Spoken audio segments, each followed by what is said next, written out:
Hey you guys, this video is for anyone that missed the lesson on geometric series, Monday's lesson. So 9.5, the last series of this chapter, is about geometric series. Alright, so geometric series is talking about the sum of the terms of a geometric sequence. The formula for the sum of a finite geometric series is below. This is the formula that you need to know for this section. So there's 5 sections. Each section there's a different formula you need to know for the test. You need to have these memorized. You will not be given them for the test. So this is the one for 9.5. S sub n represents the same thing as it did for an arithmetic series. It's the sum of n terms. A sub 1 is the same that it's been. It's representing our first term. R is the same as in geometric sequence formula. It represents our common ratio. And N represents the number of terms that we're adding up. The number of terms that we're finding the sum of. Alright, so you need this written down. You need to memorize it. Alright, the steps here are the same as they were for finding the sum of an arithmetic series. With all these formulas, you have to determine the correct formula that you want to use. And once you've decided on the formula, you need to substitute in your values.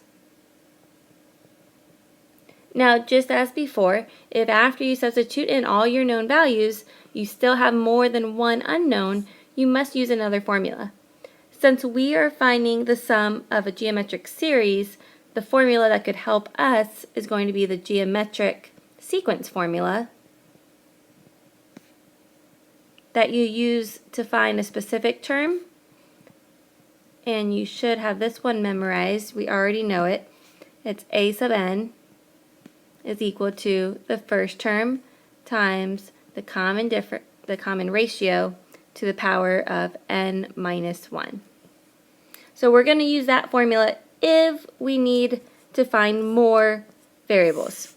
But the one that we want to use for a geometric series is S sub n is equal to a sub 1 times 1 minus r to the power of n all over 1 minus r.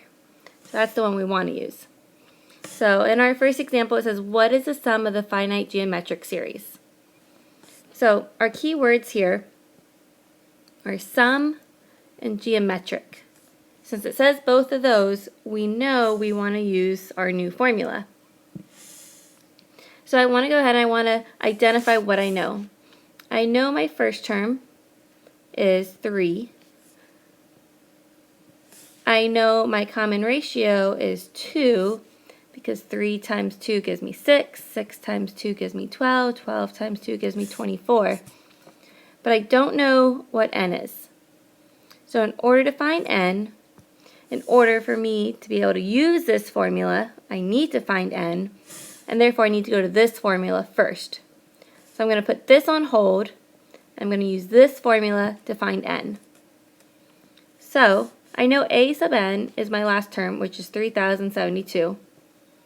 I know a sub 1 is 3. I know r is 2. And this is to the power of n minus 1.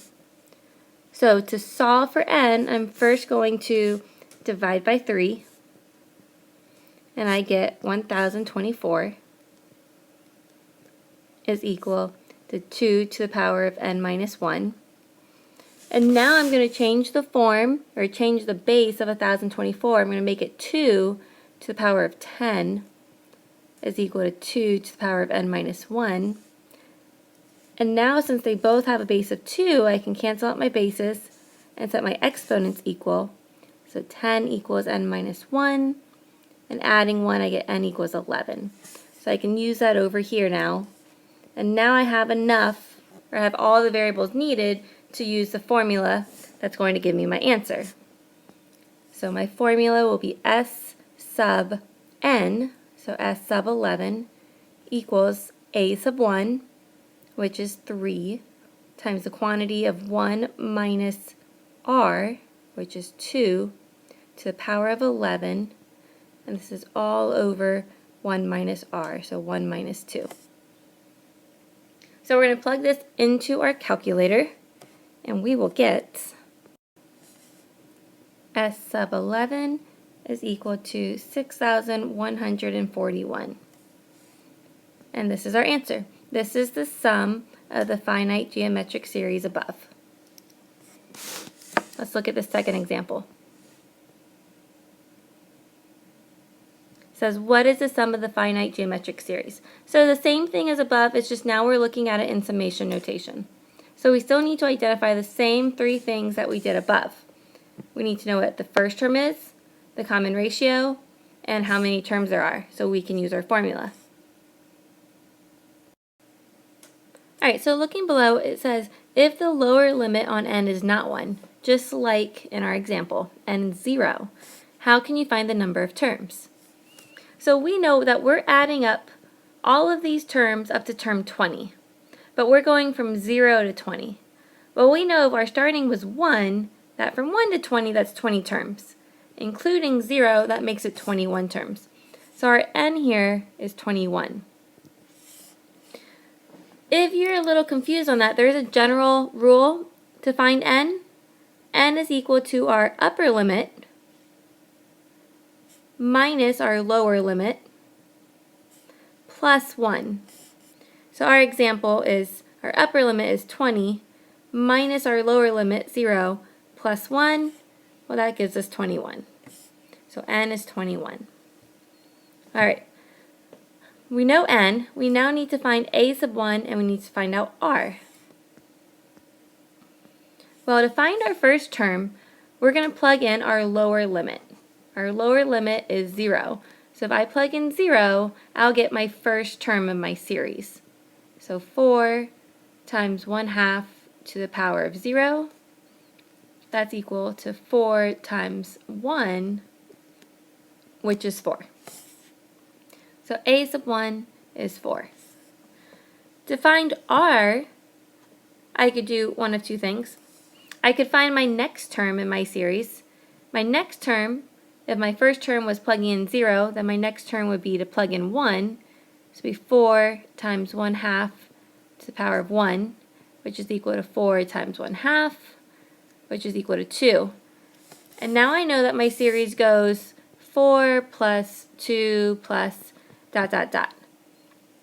And my r, my common ratio, that's what you multiply by, so 4 times what to give you the next number. And we know 4 times 1/2 gives us 2. So our r is going to be 1/2. It's also no coincidence that the number that's being raised to the exponent is your r.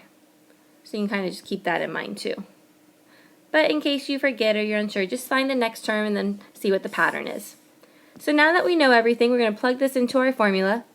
So S sub n, S sub 21, is equal to the first term times 1 minus r. I'm going to say 0.5 to the power of n, power of 21, all over 1 minus r. Go ahead and plug that into your calculator. We're going to round this to the nearest whole number, and we're going to get that this is approximately 8. It's 7.9999961 something something. So that's what you should get in your calculator. If you don't get in your calculator, try it again. Maybe you're closing your parentheses up here as an exponent. Maybe you're saying exponent to 1 parentheses, but really you need to move over a little bit more and then put your big parentheses. That could be the problem. If it's telling you that you have an error, then that could be an issue there. Alright, these are 2 for you to try. So go ahead and work them out. Pause the video because I'm going to throw up the answers just to make sure that you got them right and the equations for them. So again, if you want to try them out, pause it so you can, and then hit play so you can see, you know, what the formula was that I used and what the answer was to see if you got it right. Again, you might have the right formula, and then if you don't get the right answer, it could be some kind of calculator error. especially if you're plugging in a negative, you need to make sure that you plug it in exactly how I write it if you're not getting the same answer as the answer is. Alright, hopefully this video helps you out. If you have any questions, let me know in class. Thanks. Again, pause it and then hit play again so you can see what the answers are. Alright, so the first answer here is 315. Oops.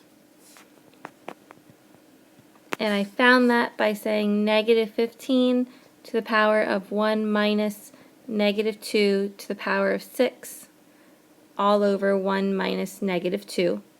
If you're getting something like negative 325, it's because you're not doing this properly. Use these parentheses around negative 2 just like I did.